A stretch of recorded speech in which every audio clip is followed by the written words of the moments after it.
খেলার রাজা ফুটবল, আর এই মুহূর্তে ফুটবলের রাজা ইস্ট বেঙ্গল। ভারত সেরা ইস্ট বেঙ্গল 22 বছর পর কিশোর ভারতীতে অবশেষে স্বপ্নপূরণ। যুব ভারতীতে জিতেও গোল পার্থক্যে 2 নম্বরে মোহনবাগান, 1 নম্বরে অবশ্যই ইস্ট বেঙ্গল। যোগ্য দল হিসেবেই ভারত সেরা হলো তারা। প্রথমবার আইএসএল জিতল ইস্ট বেঙ্গল। 24 ঘন্টা আগে দলের কোচ অস্কার ব্রুজো চেয়েছিলেন শেষ 90 মিনিট নিজেদের সেরাটা দিক দলের ছেলেরা। সেটাই করলেন Miguel Figueira, Rashid, Yousef.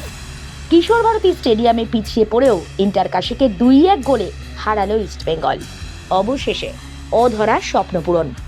East বেঙ্গলের পাশাপাশি মোহনবাগানেরও সুযোগ ছিল চ্যাম্পিয়ন হওয়ার। ডার্বিটা ড্র গেছে, কিন্তু তার জন্য ইস্ট বেঙ্গলকে পয়েন্ট নষ্ট করতে হতো, পাশাপাশি জিততে হতো বাগানকে। যুব ভারতীতে এসসি দিল্লির বিরুদ্ধে পিছিয়ে পড়েও শেষ পর্যন্ত জিতল মোহনবাগান। গোল করলেন Manvir Singh, Jamie McLaren. East বেঙ্গলের মতোই 2-1 জিতল বাগান। দুদলই 13 ম্যাচে 26 পয়েন্টে শেষ করলো, কিন্তু গোল পার্থক্যে এগিয়ে ছিল ইস্ট বেঙ্গল। মোহামেডানের বিরুদ্ধে 7-0 গোলে জেতার সুবিধে পেল তারা। সমান পয়েন্ট পেয়েও দ্বিতীয় স্থানে শেষ করতে হলো গত দুবারের চ্যাম্পিয়নকে। পাঞ্জাব এফসিকে 2-0 গোলে হারিয়ে 3 নম্বরে শেষ করল মুম্বাই সিটি এফসি। বৃহস্পতিবার কিশোর ভারতী স্টেডিয়ামে 8,112 জন দর্শক খেলা দেখতে গেছিলেন। বলা ভালো, 8,112 জনই লাল হলুদ সমর্থক ছিলেন।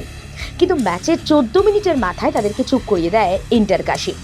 পিছিয়ে পড়লেও ইস্ট বেঙ্গলের আক্রমণ থামেনি। একের পর এক আক্রমণ করতে থাকে তারা। পয়েন্ট তালিকায় ইন্টারকাশি অনেকটা পিছনে থাকলেও প্রথমার্ধে তাদের খেলা দেখে সেটা মনে হয়নি। বেশ কয়েকবার গোল করার জায়গায় পৌঁছে যান তারা। প্রভসুখান কোনো মতে দলকে বাঁচিয়ে রাখেন। বিরতিতে পিছিয়েই মাঠ ছাড়ে ইস্ট বেঙ্গল, কিন্তু ম্যাচে ফিরতে গেলে তো দ্বিতীয়ার্ধে গোল করতেই হতো। সেভাবেই খেলা শুরু হলো, ফলও মিলল। 49 মিনিটের মাথায় ইন্টারকাশির গোলরক্ষক শুভম দাসের ভুলে গোল করে সমতা ফেরান এজেজারি। ইস্ট বেঙ্গলের এই ফরোয়ার্ড চলতি মরশুমের সর্বাধিক গোল করে সোনার বুট জিতেছেন। গোলের পর ফেন্সের ওপর উঠে সমর্থকদের উল্লাসে মাতেন রশিদ, কারণ বিপিনের ক্রসে পা ছুঁয়ে 72 মিনিটের মাথায় ইস্ট বেঙ্গলকে এগিয়ে দেন যে তিনি। মরশুমে প্রথম গোল করলেন। অস্কারের মুখ দেখে বোঝা যাচ্ছিল কতটা স্বস্তি পেয়েছেন। বাকি সময়টা খালি গোল না খেলেই হতো।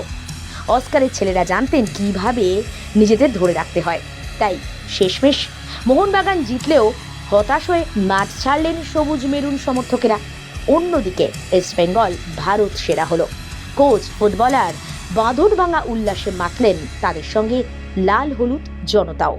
এত বছরের অপেক্ষার অবসান, 22 বছর পর ভারত সেরা ইস্ট বেঙ্গল।